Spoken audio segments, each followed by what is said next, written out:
Hi all dear listeners and viewers. How are you today? Today I am with you with the 11th part of the beautiful story of The Little Prince.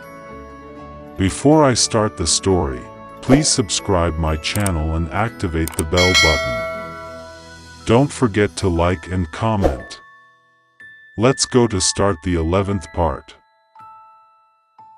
The Little Prince. Beside the well there was the ruin of an old stone wall. When I came back from my work, the next evening, I saw from some distance away my little Prince sitting on top of a wall, with his feet dangling. And I heard him say, "Then you don't remember. This is not the exact spot." Another voice must have answered him, for he replied to it, "Yes, yes. It is the right day, but this is not the place." I continued my walk toward the wall. At no time did I see or hear anyone. The little prince, however, replied once again, "Exactly. You will see where my track begins, in the sand. You have nothing to do but wait for me there. I shall be there tonight." I was only 20 meters from the wall, and I still saw nothing. After a silence the little prince spoke again, "You have good poison? You are sure that it will not make me suffer too long?" I stopped in my tracks, my heart torn asunder, but still I did not understand. "Now go away," said the little prince. "I want to get down from the wall." I dropped my eyes, then, to the foot of the wall, and I leaped into the air. There before me, facing the little prince, was one of those yellow snakes that take just 30 seconds to bring your life to an end. Even as I was digging into my pocket to get out my revolver, I made a running step back. But, at the noise I made, the snake let himself flow easily across the sand like the dying spray of a fountain, and, in no apparent hurry, disappeared, with a light metallic sound, among the stones. I reached the wall just in time to catch my little man in my arms. His face was white as snow. "What does this mean?" I demanded. "Why are you talking with snakes?" I had loosened the golden muffler that he always wore. I had moistened his temples, and had given him some water to drink. And now I did not dare ask him any more questions. He looked at me very gravely, and put his arms around my neck. I felt his heart beating like the heart of a dying bird, shot with someone's rifle. "I am glad that you have found what was the matter with your engine," he said. "Now you can go back home." "How do you know about that?" I was just coming to tell him that my work had been successful, beyond anything that I had dared to hope. He made no answer to my question, but he added, "I, too, am going back home today. Then, sadly, it is much farther, it is much more difficult." I realized clearly that something extraordinary was happening. I was holding him close in my arms as if he were a little child, and yet it seemed to me that he was rushing headlong toward an abyss from which I could do nothing to restrain him.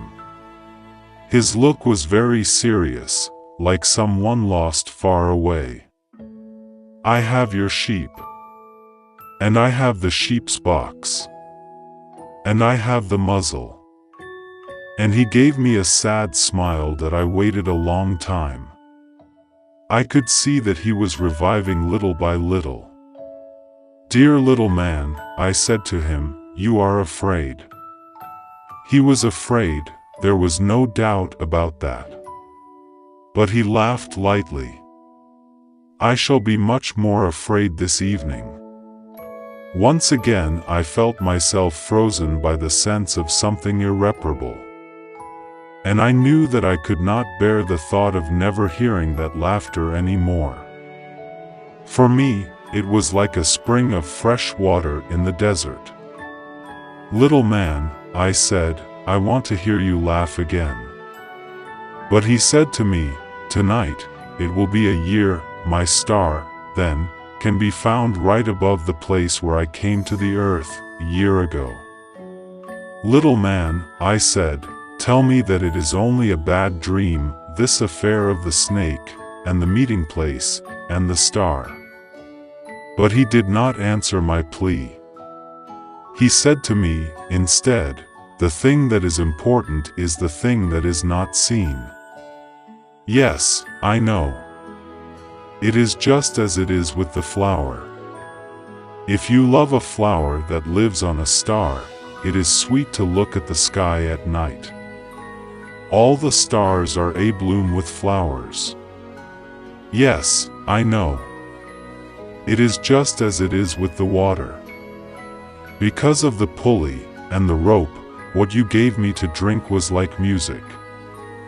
You remember how good it was. Yes, I know. And at night you will look up at the stars. Where I live everything is so small that I cannot show you where my star is to be found. It is better, like that. My star will just be one of the stars, for you. And so you will love to watch all the stars in the heavens, they will all be your friends. And, besides, I am going to make you a present. He laughed again. Ah, little prince, dear little prince. I love to hear that laughter. That is my present. Just that. It will be as it was when we drank the water. What are you trying to say? All men have the stars, he answered, but they are not the same things for different people. For some, who are travelers, the stars are guides. For others they are no more than little lights in the sky. For others, who are scholars, they are problems. For my businessmen they were wealth. But all these stars are silent. You alone, will have the stars as no one else has them. What are you trying to say? In one of the stars I shall be living. In one of them I shall be laughing. And so it will be as if all the stars were laughing. When you look at the sky at night, only you, will have stars that can laugh. And he laughed again. And when your sorrow is comforted, time soothes all sorrows, you will be content that you have known me. You will always be my friend. You will want to laugh with me.